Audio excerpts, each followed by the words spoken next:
This our show, and we talk about everything, and we talk about everything. Royal Flex, the Brain Zone introspective insight right now. Peace, love, and all that good stuff. I am King Dev Dope, And this is Shannonagains. and China's not here. I mean, Noel. Noel, we got not Noel. here. She got a new name? That's how Noel. She switched more. up. Oh, on us. Noel. Yeah. She Yeah. switched up. Last time I was here, she had a different name. You know how you go from blood to crip? She switched. Pretty much. She switched up. But she switched. She played both sides. She played both sides. Oh my god. So she wears green. Yeah, not black, not blue, not red, but she wears green. I ain't peep it. I ain't peep it till I peep Turn it. 3 up. Turn 3 up over there on the thing. Number 3. All right, so we got a special guest on the show.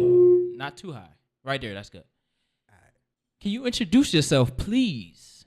Well, this is Big Noel. Hi, my name is Taneisha Naylor. Yo, you got. You good. Yo, you's a nigga. Say it one more time. I'm sorry. I said, hey, how y'all doing? I'm Taneisha Naylor. Yes, Taneisha Naylor. We connected on Instagram, and we're going to get into it in a second. We also got Mo on the show. Oh, Yes. yeah. He's just not a special I'm guest not- No, here. he's a Yeah. regular. I ain't This nigga spe- big. I ain't special. He felt special. It's You like, still special. it's like every time I'm on the show, it's in a different location. That's a You know, fact. we should say you are a special gem because you be dropping knowledge. See, that's what out I'm here. talking about. See, shit. See, light skinned niggas be coming up with their That's emotions. Shannon. That was a shenanigans Promise right to there. God. Promise to God. But I'm proud that we have this special guest on the show. No doubt. For real. She got to drop some knowledge for you young kids. Chi-Town in the Chi-Town. house. And you, too. She got the knowledge for you. Bring me in this shit. She don't want to know what I represent. Yes. Well, she's going to find out on the show. On the off topic? On I know this is off topic like a motherfucker, so I ain't going to expound on it, but. All right, so before we get into the off topic, Yeah. I introduced our guests. Let's get into the word of the show, the quote of the show. So the word of the show is articulate, uttered clearly in distinct syllables. And then the quote of the show is optimism is the faith that leads to achievement. Nothing can be done without hope and confidence. Damn, nigga. Yeah, you know I had to go deep. You know I go deep every week. You touch- Oh, bars. You touched my light skin with that one. Nah. That sounded a little pause. Yeah, you know what I'm saying? Like, Emotional. all right, so first of all, Touch my light skin. touch his light skin. Don't worry about that. He I can don't do really it. have an off topic. We got some new music out. We got Kanye doing Dumb what shit. Kanye What do. Kanye does, yeah. It's And okay. It's okay. He'll bounce Chi-Town, back. He'll Chi-Town, bounce back. Chi-Town's in the house. Chi-Town. Right, and she right Oh. there seeing that dumb Oh. shit. She right there Right. seeing that dumb shit. Yeah, what you think about Yay? And what you think about train tracks more likely? Okay, somebody just asked me about this whole Kanye thing, and I don't know what Kanye got going on with Trump. I haven't really been in tune, so y'all can kind of like let me know. I don't know. Mo, you can start. I really don't have really much to say about Kanye other Man, than look, we had the he- same opinion for Kanye he's- for about 3 months. Kanye is We like good on losing it. his mind, yo. We Like good on literally losing his Put out damn music mind. and shut the fuck up. Yes. That's Yes. it. That's it. Good even his music. music. Put out I'm about good to say, music. even his music has been Yeah, subpar because that lately. last album was trash as far as I was concerned. Promise to God. I'd rather hear London on the track. See, some nigga like, who? Like most niggas go, who? Like, nah, I'd rather hear Mustard on the track. You heard what he was doing with LMA. Her fine ass. That's what that. And most of all, you'd rather hear a bunch of these new niggas that's doing shit on the track.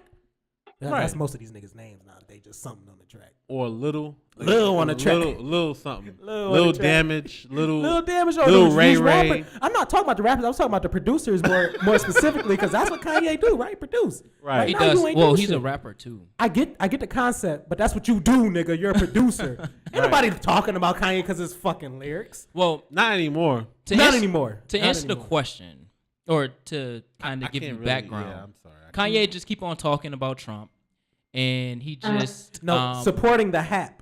Supporting the hat. He's not really talking about Trump. Okay, he's supporting the hat, There's a difference. and he's defending why he supports the hat. Exactly. Which means he's Um, supporting Trump. Which he but doesn't really. He didn't say that. Thank you. But basically, he met with TMZ and the own director Harvey Levin? Harvey, the white guy in TMZ, and that's always wearing the jeans and the collared shirt, and The one for People's Court. Yeah. Yeah. Oh. Yeah. I ain't even okay, but Huh. he's talking to him and he was questioning the hat, and then basically in that clip he was talking about how he don't like getting bullied, or he wear the hat because he's not gonna get bullied and things of that nature. And then bullied anymore. Bullied anymore. As if he was bullied as a child because he was a prodigy as a child. And he doesn't want to be bullied anymore. That's good. And then on top of that, he met with Trump this week. The day after. And the other footage. you know, the press was on there. He's in the Oval Office. That was Oh, yesterday. Trump sitting in the seat, you know. as the king he is. Yeah, you know, just basically agreeing with Kanye. I would say he really was. I mean, the whole situation was real minstrel. I You mean, know, like where it's like the black guy kind of dancing around and everybody's like just throwing him change. I wouldn't say that. That's They kind of how need it the looked. white black the right black person to go up I there. didn't know where you was going. I know, with that. I didn't Yeah. know either. I was confused myself. I ain't know what the fuck. But they need the right black person. Stop and smoking the before the show. Stop don't say smoking that. before Don't the say show. that. Don't say that. Smoking is enhancing me. It's giving me my juices. And I love me right now, baby. I'm so fresh. Go ahead, The man. dirt off my shoulders. That's what I'm saying out here. Go ahead. But anyways, he needs the right black person to go up there. If you got an ignorant nigga, like imagine a monkey supporting you. You're going to have him sitting right there looking like the monkey he is. Kanye West don't know none of his policies. He can't talk to him about nothing other than I support your hat because of what you stand for, which is embracing yourself. Of course people don't like you, but you embrace yourself. Of course people want you to take off the hat, but you embrace yourself, and I embrace that, Donald And Trump. you don't know what the hell that means to me. You don't know what You the don't hell know that what that means to me. You don't know what that means to me. So with all that being said, Yeah. There's a lot more that can be said. yeah, it's a lot. You got to more, go back to that. But Yo, that's for real. for another day. Yeah. Yeah. He moving. I really just don't rock with Kanye, period, like that no more either. Oh, So damn, he lost one. Oh, okay. He lost one. Yeah. God is He a lost plug. one. Yeah, Mo just said God is her plug. God. Mo just and Oh, Mo but you just fuck said with it. these trap niggas. Let Future come out and say some shit, huh? Come, baby. That's your nigga. Let Chief Keef come out with some bullshit, you huh? funny. Listen, I don't even listen to Chief Keef and all that either. Oh, but okay. I don't know. I just really don't like Kanye. And after his first album, maybe even the second one, a little bit of the second one, I ain't really rock with him like that. Oh, you going back in Oh, the day. she went to second album. Yeah, that's What is that, That's Graduation? prime Kanye. Dropout? He I had think four that was about good. I think that was about the last album I really listened He to. got 4 good albums. Was I it fucked because of with Jesus from the Walks? beginning. Oh my goodness. I'm just funny. asking because That's I funny. got jokes today. That's no, funny. I'm just seriously, I'm just asking. Like, If Jesus it walked, wasn't- he it was wouldn't just come to like see that was when I Kanye, feel huh, like baby? he Hold on. had that was when he was like a real person. Like Kanye went crazy and started just getting really weird afterwards. So I really just ain't been in tune with him. I feel Oh. you. I was. Well, Kanye just went against the grain. He did. And He's- against Jesus with all the sex talk. Come back. I can't even hear you. You can't hear. Oh my goodness. Don't you say gotta it speak up. Don't say it but again. Don't. Yeah. Don't say yeah, it yeah, again. yeah. Oh, All right, so we're gonna get right into it. Who is Taneisha Naylor? Give us some background story, your superhero story. How did you get to where you are now? Okay, so I'll kind of share with you who I am and how I got there. So I brand myself as the woman behind the books, and I'm a writing coach. So I have a program in which I teach entrepreneurs, influencers, and speakers how to write their first book in 10 weeks to help them grow their business. And I'm a speaker, and I am also an author of now 4 books. I've written 4 books in the last 2 years, and how I kind of ended up there. Sad story. I lost my daughter. I was pregnant. I gave birth to a baby. And 2 hours later, she passed away. And so after she passed away, it kind of put me in a position where I really just decided to turn my pain into purpose instead of, becoming depressed or, just giving up on life. I ended up finding my purpose throughout the situation and tried to see how could I help somebody while trying to overcome the situation. So it turned into my first book, and then it turned into a couple of different businesses, and then I quit my job 11 months after I wrote my first book, and kind of put me in the position that I'm in today. So that's like the short story of it. That's the short story? Yeah, I mean, so many that's how details you know you write and so books. much behind that, but that's kind of the short story, yeah. Okay. Shoot, that's a lot. That's a lot in a little bit. Right. That's a lot. Okay. So, dang, I don't know. We're sorry to hear about your loss. Yeah. Let's start there. That shit fucked me up. Thank you. Yeah, he got. Typically Shannon is, on the faded lane, and then he really sobered up. Yeah. He got like, I lost, baby. I gotta be serious now. I lose kids every day, but shit. Wait, not like damn. I'm like, trying to make it. Serious, you gotta know. I can see your face kind of turn like.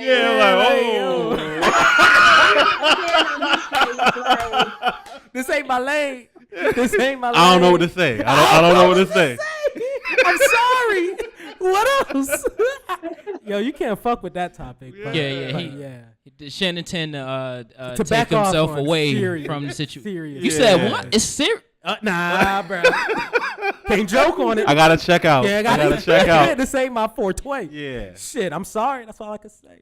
Thank you. Okay, so let's talk where you are now, because you said you quit your job. Now, was that like a leap of faith in a sense? Like, I'm gonna quit and whatever happens, happens? It definitely was, but not so much of what happens, because I had a plan. And I was already running my business at that point for a little less than a year. And it was probably about like 11 months or so.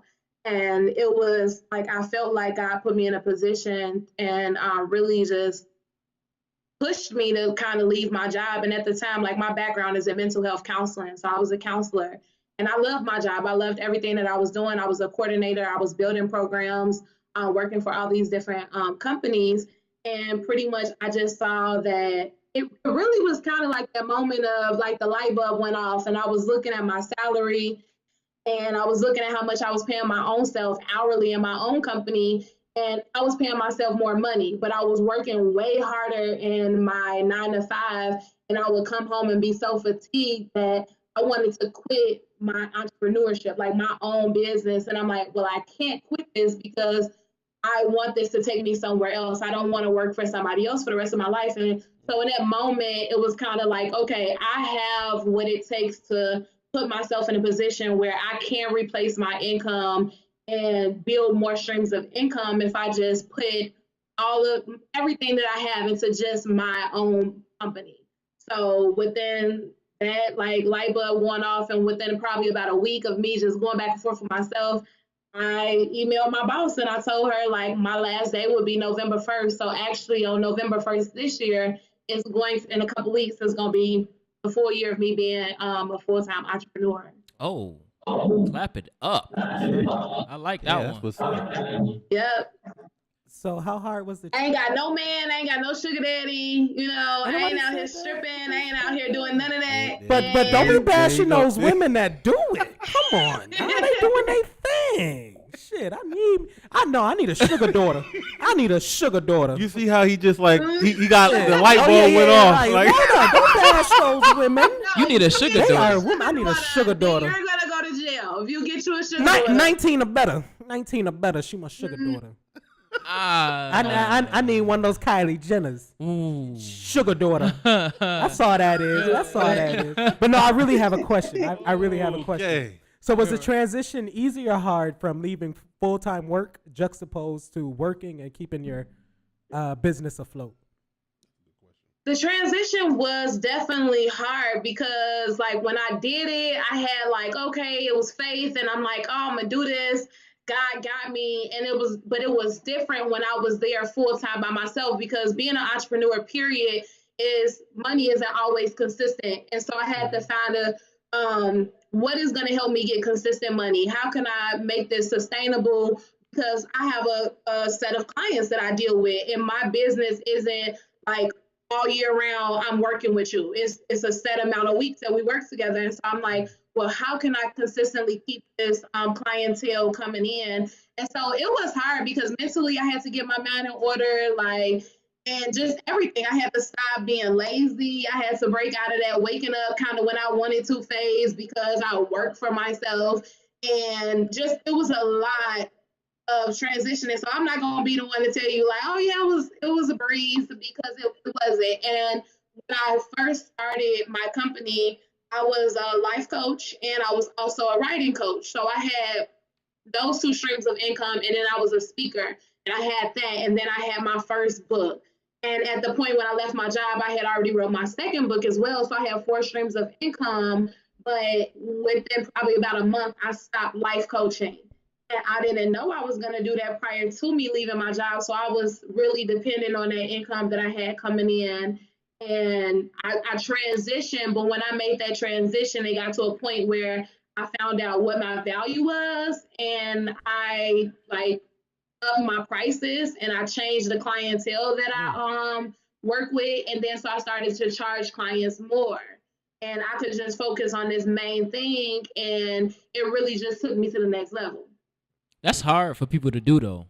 Like change your clientele, charge more, change your clientele, and end up targeting somebody completely different. That's hard when it comes to building your business, being an entrepreneur. Right. But ain't it sexy when you get it? Like to say I up my prices, motherfucker. Don't ask me nothing below that. Why you ask me? She Oh, did wow. I it. can barely hear you, but what you say? You got to speak up.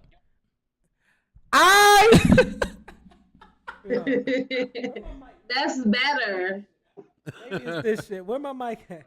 Yeah, where my mic at? I think it's 2. It's 2, but don't turn it up too loud. No, 2, boy. That's 3. No, that was 2. That's 2. Quick to try to play a nigga, but can't hate a nigga. Listen, how was that feeling upping up your prices? That's so sexy for me to say. Look at you, girl, smiling teeth to teeth. Oh my girl. God. You ain't had no how veneers. did it feel? Yeah. You gonna squint my veneer? So it took a lot in me, because I knew that, it was gonna have to happen in my business, but it took a lot in me. Like he said, it wasn't hard transitioning from the clientele that I was servicing. I had to tell my clients I wasn't gonna work with them anymore, and then I had to change my language as far as marketing to attract the clients that I wanted to attract. And so that was really hard. And to go from I was charging bottom of the barrel, I was charging a couple $100 to now I'm in the thousands of dollars, you know what I'm saying, type of range. So I really didn't know if it would work or not. But it did. When my first client I got on the phone with, and I'm telling them, and it was a complete stranger, what my services was, what I had to offer, and it was just like, okay, well, how do I sign up? I'm like, okay, they gave me the motivation to keep going to do what I was doing. Damn, girl, you went from Parmesan bottles to Henny in a year, girl. Do you, baby? Do you? Shit, you popping now. Bitch, I ask you a question. What you doing Saturday working, bitch? What's up? Yeah, she went from weed to cocaine. Cocaine in a year, bitch. Come over. But you better have a ride home. I ain't up there yet. Yeah. Shit, Uber ain't just sitting outside, motherfucker. Shit, but I like that though. I appreciate that. That hustle is So real. what made you you kind of describe your reasoning for needing to make that change, but can you give an example of kind of what were the clientele that you were actually trying to target in the beginning, and then what was the shift? I know that obviously there was a shift in price, or how much you were offering as far as the service, but the actual how did you engage the second client, that new clientele? How did you determine what you were going to be looking at as far as marketing yourself, and do you kind of get my question? Yeah, you asked a couple of them, so I'll try to answer all of them. So as far as the shift that came, I realized that I wanted to be able to be in a position where I've always desired to be an entrepreneur, but have time freedom and money freedom. So I'm like, how can I be in China today, but I can still run my business and I can still service my clients if I need to? And how can I, if I decide to have a family, sometime soon or whatever the case may be able to service my kids, give my all to my family, my husband, whatever, but still have a business that I can run and not spend too much time doing it. So it came with like me trying to pick my brain about that, and I came across a business coach that really just told me like what I had was worth so much more than what I was already charging. And then she gave me the blueprint on how to kind of build the structure, the business model that I wanted to build. And so it was like really just breaking off the limitations of my mind of telling me that I couldn't charge more because the people around me didn't have that much money. I was trying to benefit so many people and I didn't really see the value in what I was putting out. And so like really learning that. And when I changed the demographic of the clientele that I was marketing to, it came from me just being, oh, I want to help everybody and anybody that just want to write a book, to people that I know can benefit from my stuff, but they had the extra income. So if you're an entrepreneur, then you probably, some work a 9 to 5. So they have an extra income coming in. If you're a speaker, you're doing that probably on the side as well, or you're making good money doing all of those things. If you're an influencer, a YouTuber, or, you know, on Instagram or whatever the case may be, you're doing affiliate marketing, you have this extra income. So you understand the value of money, you understand the value of investing. So you understand, if I invest this money into this book, it's going to gain me this much of a profit. So it makes sense to you. It's like, you know, 1 + 1 is 2. You're more willing to invest than somebody else who doesn't see the value, or if they in their mind, they don't know if they have it in them to really be able to make this that stream of income and all of those type of things. So just learning really what type of person I wanted to work with and deal with is like kind of what helped shift that. And then marketing, just learning a lot of different marketing strategies along the way has helped me. One thing that I've learned is when it comes to marketing, one, a person doesn't buy your product, they buy into you. So if people like you and they love you, like they'll purchase anything you have, they'll show up at any event you do, you know, all those type of things. It's not all the time about the product necessarily. And so one thing I've learned is I'm a lovable person, I'm a likable person, I'm just myself, and people love Taneisha. And then 2, when you're marketing, your language matters. So when you're, whatever it is that you're putting out, people are going to look at it, read into it, and then want to have conversations with you based on that. So if you look at my bio on Instagram, it tells you who I am. So if you come to my page and you're not an entrepreneur, speaker, or influencer, yeah, I'm a writing coach, but I'm not going to work with you. Or you're going to look like, oh, she don't work with these type of people. So you're not going to off bat try to ask me for my services or sign up for my services. I got you. That's a gem right there. Yeah, I got you. Yeah, that was a gem. Okay, I like that. That was a good, well thought out answer. Yeah, you just switched my whole plan on my marketing scheme. You got to speak up. I said you just switched my whole plan on my marketing scheme. Well, that's good. I hope I helped you. That wasn't you. That was God. Huh? I said that wasn't you. That was God. Oh, yep, you're right. That was God. See, there you go. Right, God. Plug. The plug, right? The plug. He the plug. That's right. Eat a plug. So let's talk your books.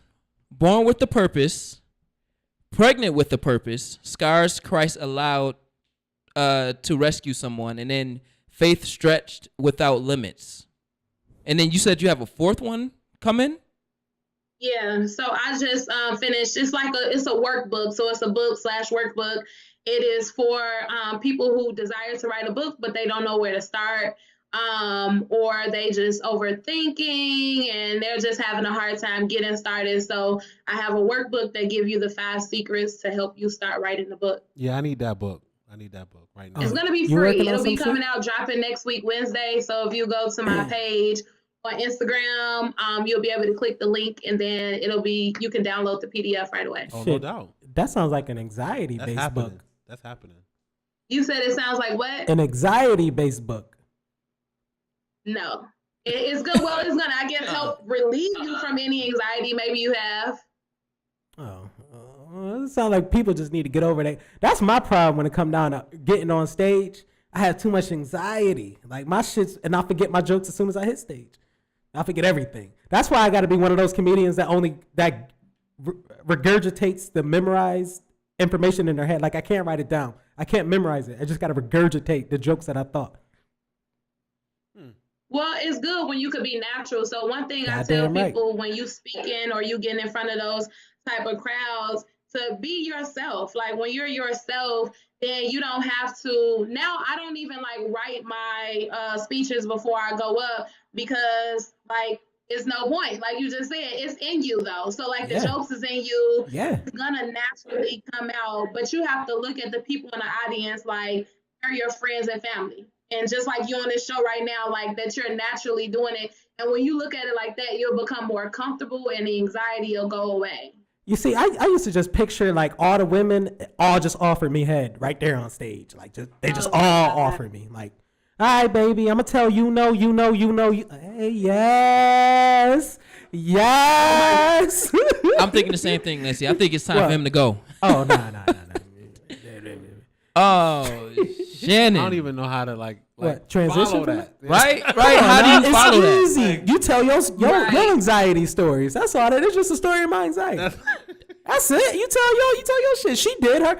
You telling me she wasn't anxious quitting her job? Like shit. This is it. But I don't think that she handled it quite the way you. She probably never thought I'm gonna fuck myself. She her own boss. She writes shit by herself.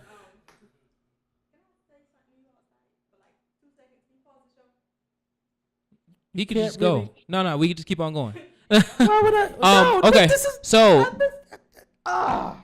Let's go into. I'm letting you know I'm gonna come back and tell everything we talked about. Okay, so let's go into long-term goals, short, long-term goals, and you good. Short and long-term goals when it pertains to like your outlook moving forward as an entrepreneur. You want like a space to where you can bring in like I don't even know how to ask how do you want to magnify what you're doing now. So what I want to do is I want to do a few things. So one of the things I want to do is become like one of the top sought out speakers in the world, New York Times bestselling author.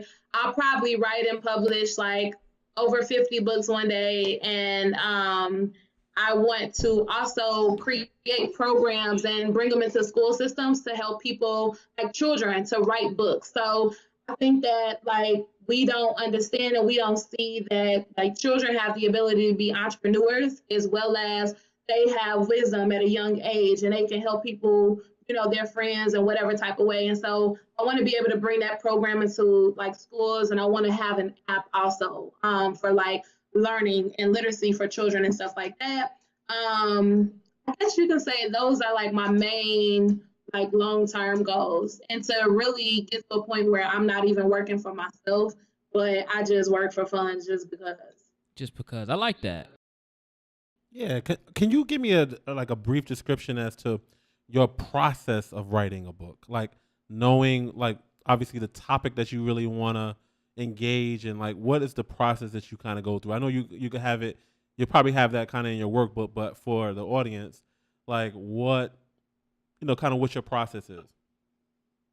So one is knowing exactly, like you said, what you want to write about. So a lot of times people have so many things they want to write about, but you have to narrow down what you want to write about. And a few ways on how you can do that is like what is prevalent right now? Like what's going on? What's being talked about? Where do people need the most help? Like where is the information? Where is there a lack of information? That you have some level of like expert information, and being an expert at something is not saying that you know every single thing. And I think that's the problem with people nowadays. They feel like they can't give any encouragement or information because they're like, well, I haven't been doing this for years or 20, 30, 40 years, but you have acquired enough information that you can still help somebody. So breaking off like old mindsets and limitations to think like your book won't sell and nobody wants to listen to it, nobody wants to read it. Breaking off of those things, like really just increasing your faith in the process. And then your why is a really big thing. So why do you want to write this book? Everybody's why is different. So maybe yours is to help grow your business, to help grow your visibility. You want more people to know who you are, what your business is, what your brand is. So this book is connected to that, and potentially is going to help grow that. Maybe you want to start speaking, and this book is going to help with speaking engagements. Or maybe you are a speaker and you want to bring in extra income after you get done speaking at events. And so, really knowing your why. Maybe you just want to empower people, change people's lives. Whatever your why is, that's like one of the most important things outside of knowing what you're going to write about, because it's going to help you stay consistent in the process and stay dedicated to, the process of writing your book. I like that. Mm-hmm. When it come down to it, because your why. So like going back to the long-term goal when it comes to the youth and empower them to, read, write, and things of that nature. You have to have a why in order to do that, or to work with youth in general. We work with kids, youth. You've been working with youth for years. I won't say how many, but years. And they test you. And we've had conversations about reading amongst our youth, in which they don't want to read, but it's something that we've fought for over generations. Right. And we've died for generations. And it's something that's fundamental to our writing. So if you can't write, that shows you how much you read, so to speak, because you learn a lot of techniques and different writing techniques through you reading different, whether it's literature or poetry or whatever the case may be. So that's huge, because once you start with the youth, they will know how to write a book, or they will want to read more, just because it's something that is introduced to them at an early age when they're sponges. Right. If you tell somebody to read and they feel like they grown, they ain't gonna want to read. And that's what we typically deal with within our, our schools, our school systems, especially within the inner cities, because reading isn't important. That's for smart people. I'm gonna go over here and play the video game. You know what I'm saying? So that's profound. I love it. And that's something that we work on that every day. Yeah. Especially with the brand. That's something that I actually want to do. I want to teach youth how to be entrepreneurs through their creative processes. You all good? Oh, yeah, okay. So, and actually Mo actually went into becoming an author, that phase of the show, by asking the steps one has to take in order to prepare to write a book. And he didn't even see the outline, which is crazy. So, what does it take to become a successful author? Because anybody can write a book, right, but that doesn't mean that they're necessarily going to be successful. So what does it take? I know a lot, you already kind of touched on it with your why, but kind of dig a little bit deeper into what does it take to actually become somebody successful when it comes to writing a book.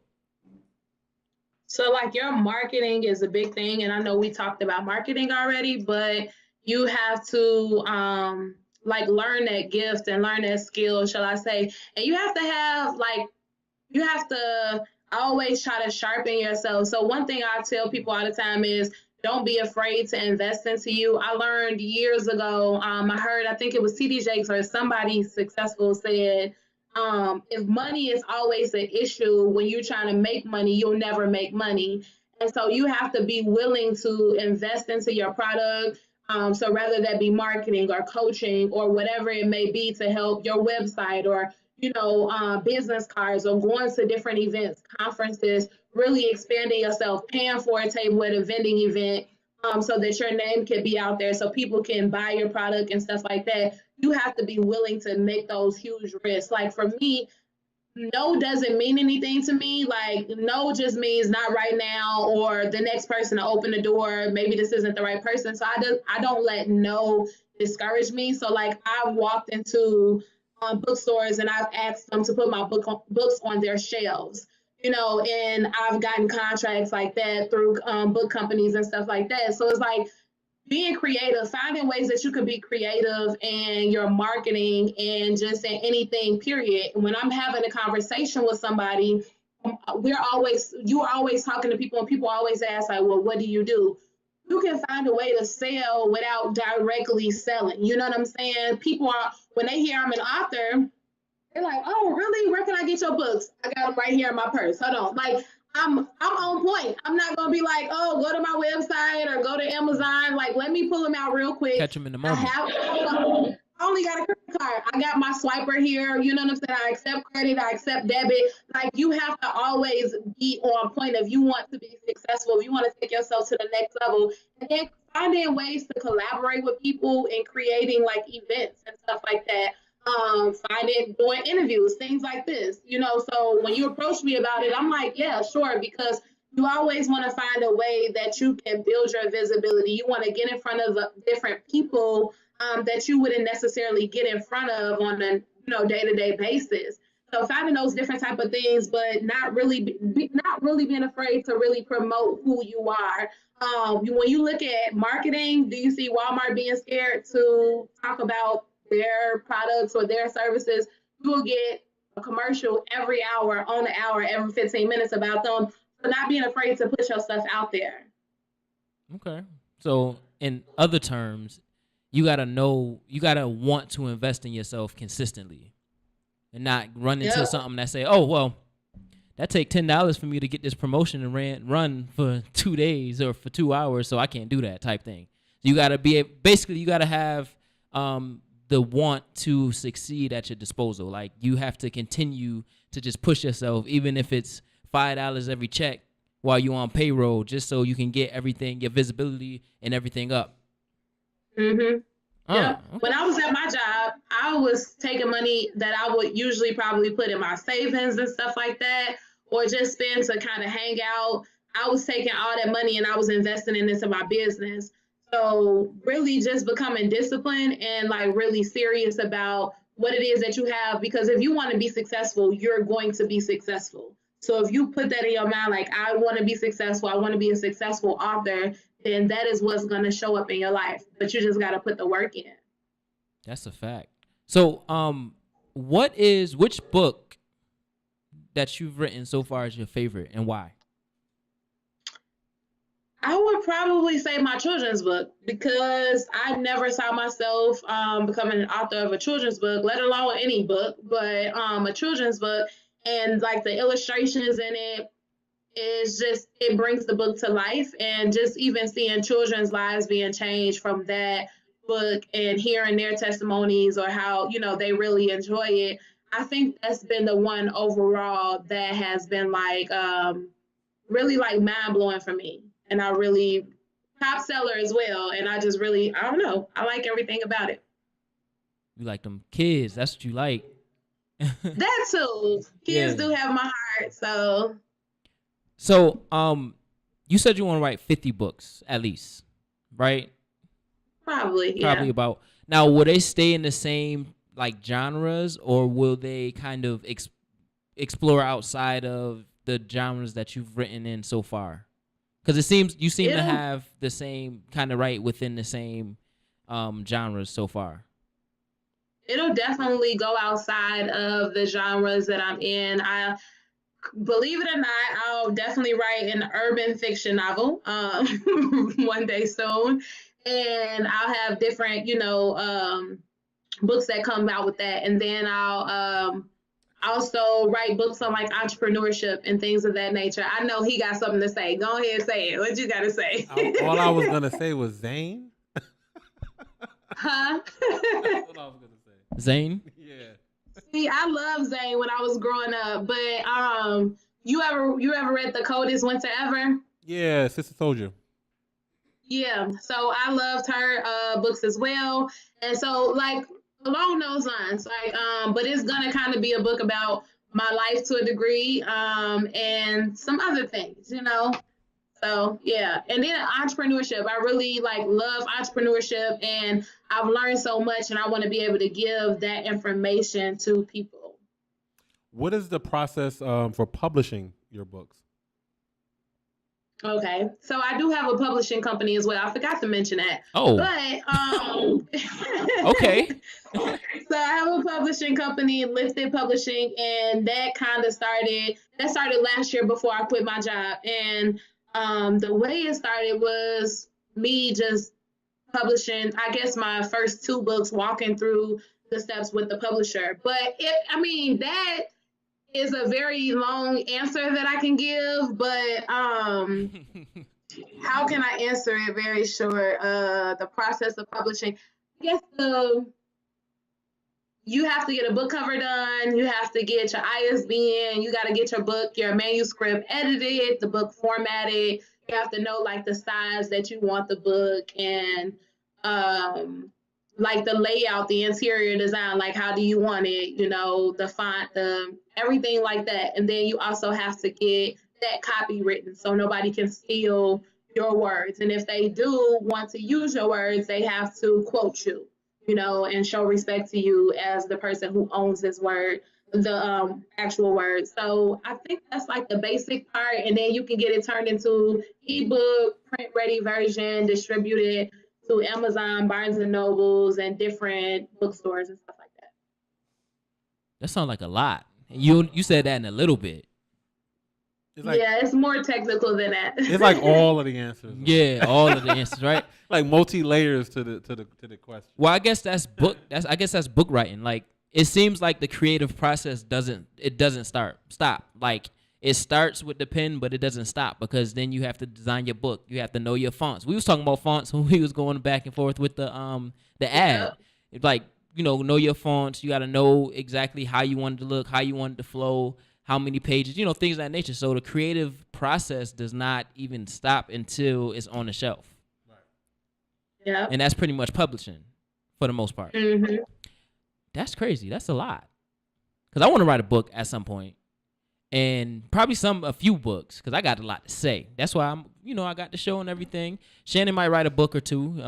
Mo, I know he gonna write a book. I can see Shannon. Like I want Shannon to write a book. I will write a book, and it's gonna be the greatest book you ever heard, and it's gonna be the book that you swear that you introduced to the public because you had the great idea. But no, that will not be the case. It's been brewing in me for about 24 years now. And on my 25th birthday, I might start it. And since you got a publishing company, I might as well go with you. Are you willing to publish the Shenanigans, the Book of Shenanigans, the official Book of Shenanigans? It's gonna have. I would have to read it first. Nah. You don't want to read it. I will record. Just publish it as soon as you get it. Just publish it, because it's gonna be a picture of me with my 6-pack glowing, like looking fresh as can be, glistening with Tim's on. Oh Lord. So please, just be looking out for it. I'll be able to do with that. Now, dang. Who is your main marketers? I mean, who is your target market? I forgot. Target audience. As far as publishing goes, so for the most part, like African Americans, but I'm not limited to African Americans, but entrepreneurs, speakers, like most people that I work with. So I really market to the clients that I work with in my writing program, but then I also do by referral basis. So if somebody sends somebody to me, that's kind of where I've been at now, because I didn't want my publishing company to just take off. I ain't trying to get it large right now. So like that, I haven't done a lot of like mainstream marketing or anything like that, but I have gotten a lot of clientele based on people just knowing what I do or being a part of my program, and then I publish their book for them. Well, it'll be better if you diversify your shenanigans. Now, you're right. I do need to. I have my website and everything done. I just haven't released it yet because I have to just make sure that when that stuff starts to come in, that I can handle all of that. Handle it, right. Okay. So, yeah. In the process of publishing, does publishing companies, because I kind of noticed it when you and Shannon was going back and forth, does publishing companies deny you based off of what they want to represent? Like, if they publish you and they say, well, we don't support what you're writing in this book and we don't want to be connected to it, is that the kind of message that they send? Yeah, but they won't necessarily say we don't support it. They'll give you some professional like lingo, language, and pretty much just tell you that they can't do it. Most companies won't do it because everybody is about money, about the dollar, so they'll just publish anybody's book. But one thing about me, I don't move with the dollar. I did at one point. I ain't gonna lie. Like, I was like, any money came, I'll work with anybody, but all money ain't good money, and I learned that along the way. But yeah, so you have a manuscript review portion where they will send it over to their editors, and they'll have them read it to see if it's something that they even want to work with. I am probably one of those publishers that would try to kind of work with anybody to a degree. But if you just have like trash content, or if it's something that I don't represent as a brand in general, so if you're probably talking about beating women or stuff like that, like I'm not gonna publish your book because that doesn't represent my brand or anything about me, period. So yeah, with discretion, I'll just, send over a nice email and say, hey, we can't work with you. That's boss. I'm just saying, that's boss. Like, let's go back to the publishing company thing with your question. She was like, oh yeah, I forgot to mention that I got a publishing company too. Like, oh yeah, by the way. Yeah. I handle that too. Like, I write books and I publish my own book, so I don't gotta even get that email no more. Like, that's crazy. And it was like a bomb drop. Like, drop the bomb. Yeah, just straight drop the mic.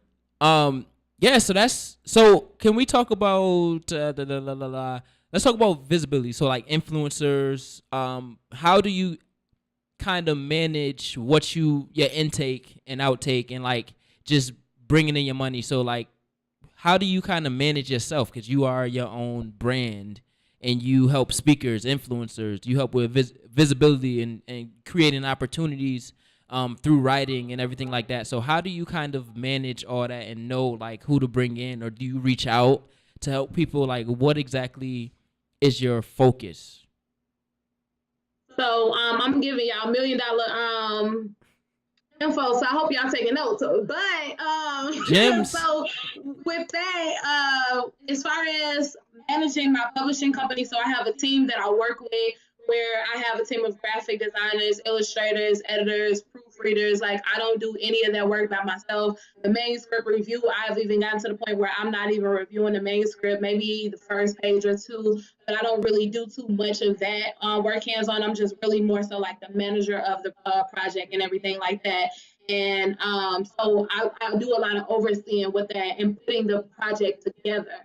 So that's how I kind of manage that. And I have each one of my companies, I have a system set up. So as far as like my writing coaching company, I use social media as like a large way to market. So when I left my job last year, earlier this year, I did a webinar called How to Fire a Boss 11 months after you write a book, from using social media alone. So like, using social media put me in a position of being able to quit my job. Like, if I didn't use social media to market and to advertise, I wouldn't be in a position that I'm in today. So I mainly use that to market all of my businesses, but the main one to promote is my writing coaching company, Authorship Made Easy. And so your bio matters. So when people come on your page, and I was just talking to a client about this earlier, when they come on your page, they should automatically see what you do. So when they see what you do, and you should always give them a call to action. So the call to action should say, email me if you want to work with me, or click this link below, or sign up for a free masterclass, or whatever it is that you want to offer them, so they can know how to, get services from you, or whatever it is that you want to give them. So on mine, it say, I do this, click my link. And so I have a lot of posts that I advertise on my page, and I'll say, oh, I'm doing free strategy calls, which is a free consultation. Not being afraid to do free, consultations as well. Some people are afraid to do those things. So that's one thing that I do a lot of. And when I do free consultations, it usually turns into money. Not all of them, but it usually will turn into a paid client. And so if I do 10 free consultations and one of them turns into a paid client, like, that's really good though. You know what I'm saying? For me at the end of the day, because it's a couple $1,000, I only spend 30 minutes on the phone with these people. So being able to leverage your time though as well, and trying to figure out, well, what's important? What do I do now? How do I do this? So I have systems set up where sometimes I have people that'll send out emails for me. Now I have a lot of things that's like automated. So I have like automated text message and email reminders for like clients and appointments and stuff like that. I started to do like group coaching. I used to only do one-on-one coaching. Group coaching kind of helped me handle more clients at one time versus I got 10 clients on my load and I got 10 different sessions.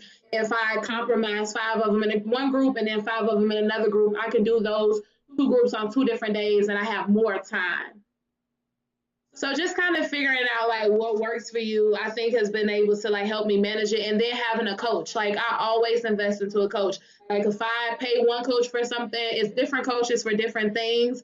But I have one coach right now, actually 2, but one, she like helps me with everything. So if I'm like stressed out or I need help with how do I do this and how do I do that, I can call her or book a call with her to or email her to figure out how I do this particularly. So not being afraid to invest into that coach.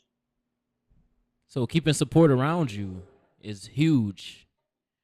Yes, most definitely. Like I have entrepreneur friends where we talk about business and just we collaborate about different ideas and bounce ideas off of each other a lot of times and stuff like that. And then creating barter systems. So like I have friends that may be photographers or they may be graphic designers, and I'll set up a referral based system with them. Like if I send you clients, then I get like $10 or something like that, or whatever the case may be. Or if I need you to do a photo shoot for me and you need my help as far as like business consultations or something like that, then I'll give you an hour of my service for an hour of your service. So those type of things too, that help you spend less money.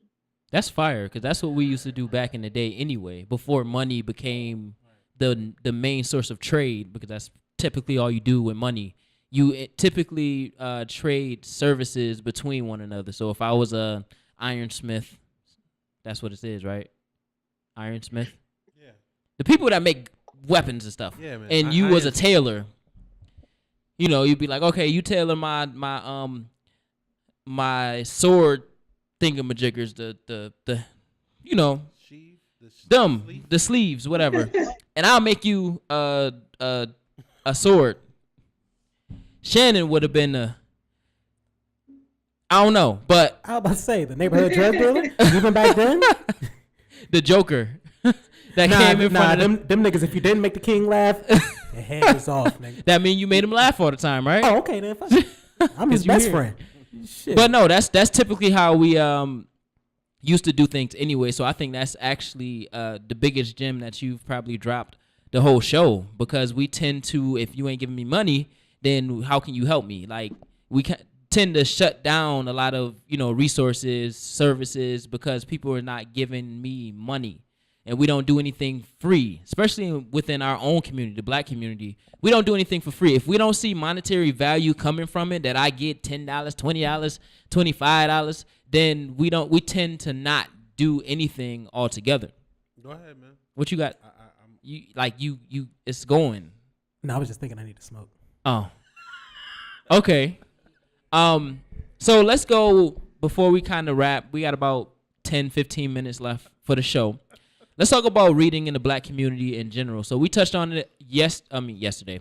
We touched on it a little bit earlier when it came to our youth not wanting to read. And then reading kind of directly correlates with our youth's writing skills. So let's just somebody pick it up and let's talk about that. How do we advocate for reading within the community so it doesn't fall by the wayside? Well, for one, I would say that I think that recognizing that young people in particular all learn, differently. I know that I'm just thinking about for my son, one of the things that's been working better is audio, being able to, hear the words and look at the book, so he's able to pick up the words it's just a different type of way of engaging the process of reading.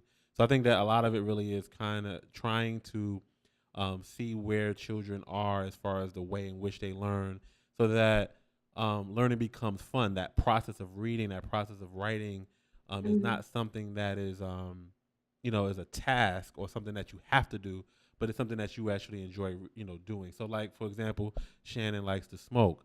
So it's trying to figure out a way to make sure that he gets that as quickly as possible, so that he will, be able to get the most out of it. So nigga read 30 pages. That's it. Tell me what you read. If you forgot, you remember. All right, I took it there, but I'm serious. All jokes aside, I'm serious in regards to like figuring out different styles as to how you go about doing that. I think that's a big thing because I know that like obviously in the past, it's all about keeping kids the same. You know what I mean? It's the same process, the same curriculum, and you want kids to be the same, but you want to harness their individuality. How do you teach children the same, but then you want them to be individuals? Those two things don't go together, but that's the way we engage the educational process. Mm-hmm. And literacy is a major part of that. You can't do anything if you can't read. You can't do anything if you can't write. You know what I mean? But not all kids, we recognize that not all kids learn the same way. Mm-hmm. So I think engaging that is a big part of, getting kids to enjoy that process. I think it's finding what the kid likes early. Get them to read stuff that's interesting to them. And if I was in Chicago, I'll put a gun in my book. I agree. That'll get me interested in you reading that motherfucker. You said if you was in Chicago, you putting what? A gun in my book. Just in case. Just in case what? You never know what's gonna happen in Chicago. You never know. I'm nervous. But nah. I would really try to get them to see that the like the people that was before them. So like the kings and queens that was before. You see how they made it? They read books, nigga. Oh, word, daddy? Yes. And then like other black prominent people in America. Right. Like you can get there. Thurgood Marshall, he read daddy? Yes. Well, I mean that's a truthful one. Come on now. Yeah, that's Thurgood Marshall, come on. I feel you. Johnny Cochran, he got OJ off. Don't worry about that. But you could get to that level. I can, daddy? Maybe. You having like a Kanye moment, right? Right. It's like just rambling. Just rambling. I don't know what he's saying, but let him talk. Let him talk. Just let him talk. So, I agree a little bit with what you're saying. I feel like representation matters. Right, that's what I'm saying.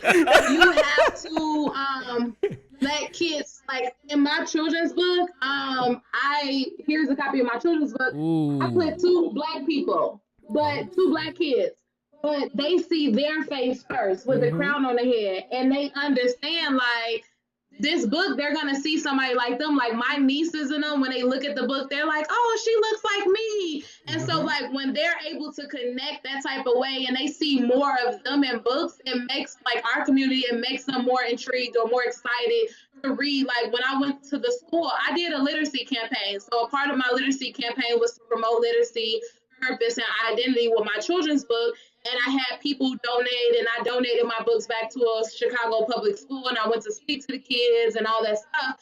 And they love to see people like us, like coming to talk to them, like, you wrote that book? And then like they see me on the back, and they like, this is you, like, oh my God. And they want to know questions. Like they read the book, they couldn't wait to finish reading the book before I even got done with our session, because they were so excited that they seen and somebody who looks like them write the book. So I think we need more of us writing these types of books, more of us teaching kids that they can write these type of books, that they can be these young authors, and they themselves can go in the books. Like I explained to my niece yesterday night, like this little girl looks like you. Like I made the person, and I had the illustrator draw my niece. Like I wanted it to look like a black girl with natural hair, curly hair, because I feel like that matters to little kids. So we have to do that type of stuff and finding ways to connect with them. I wouldn't necessarily put a gun in a book,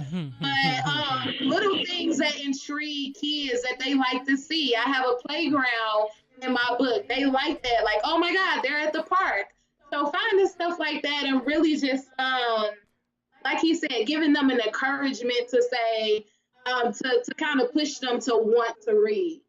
Connecting the idea that black people can write books.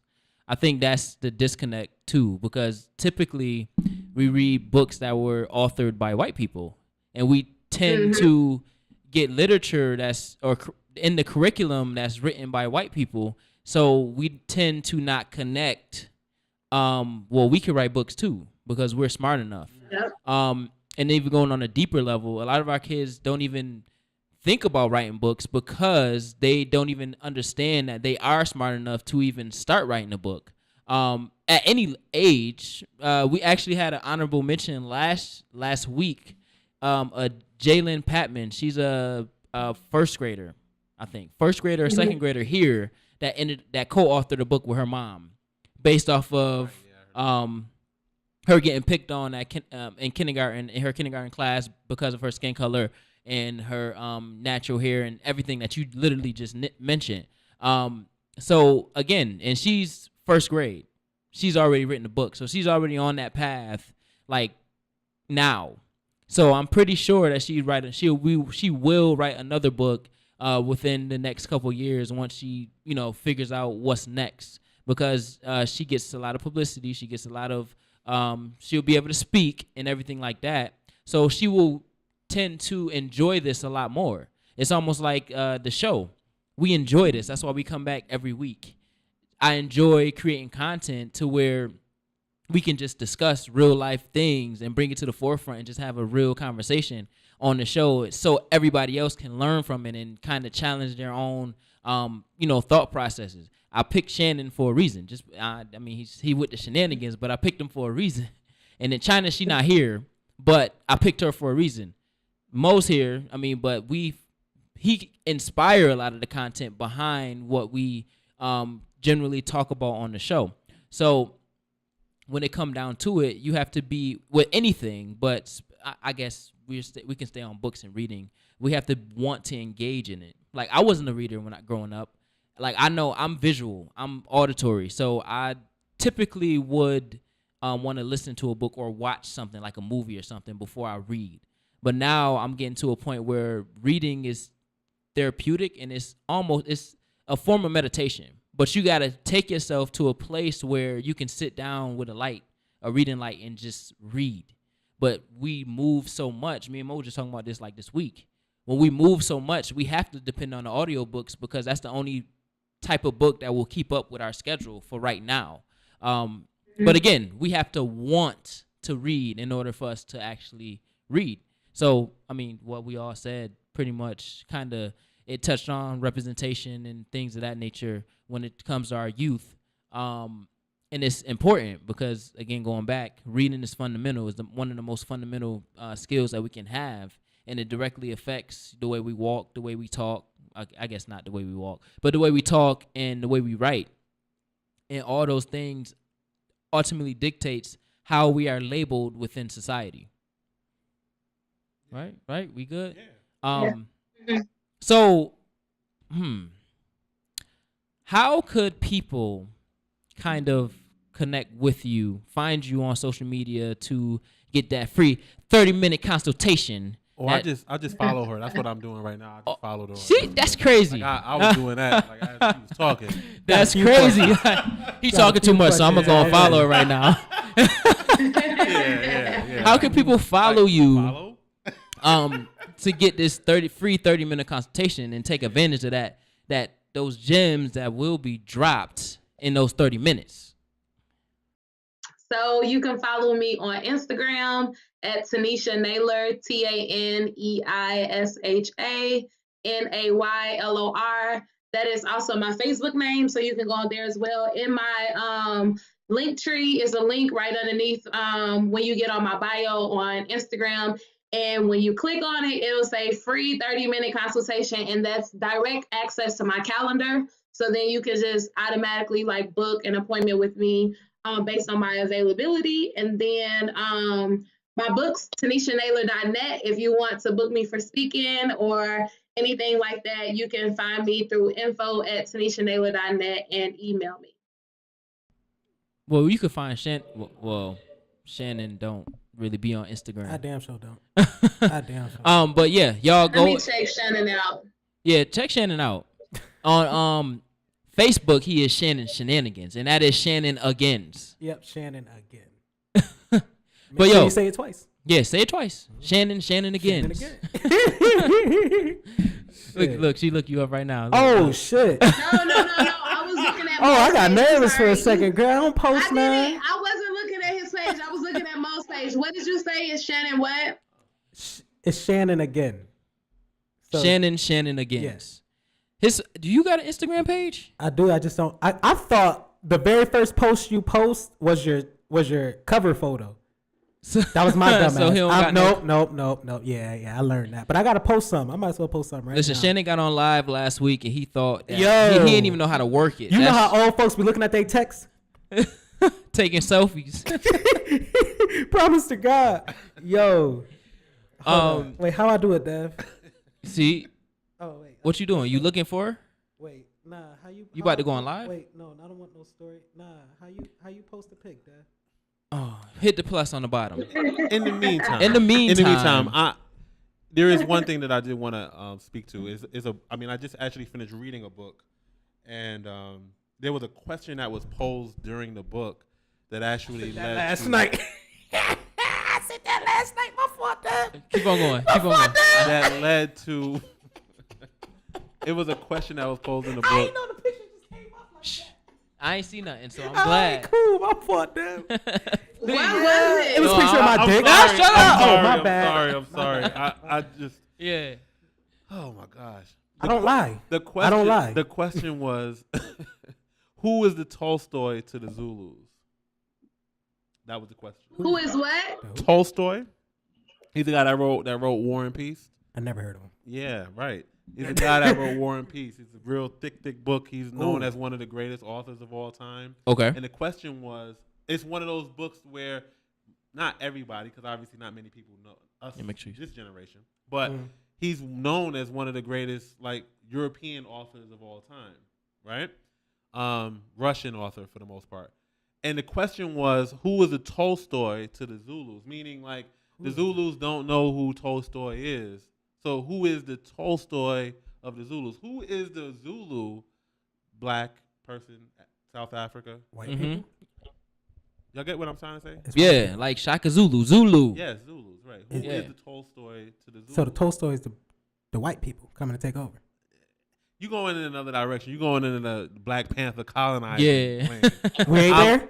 You ain't on my level. We vibrating differently, doggy. I'm primarily speaking to kind of what we're talking about now as far as representation and the fact that a lot of times it's kind of to what you said. That's the reason why I thought about it. It was like a lot of the books that we've read or that we've been exposed to have been of white authors. Like if all you read is the books that school presents to you, if you don't look beyond that, then Tolstoy would be a person that you would potentially end up coming into contact with at some point, or somebody that's been influenced by him. Like that's that European. I got you. But what I'm saying is, but to us, we should be our own. Like I should be able to say Alex Haley, or I should say, like there are other authors that should mean to me what he means to them. Oh, I see what you said. And that was I guess that's the perfect example, because in that example you said one author, then you said I don't know. No, I'm just right now. But no, but you get it though. But you get that's a real life scenario. There's a lot of other authors. There is an author out there like that though. You just don't know him.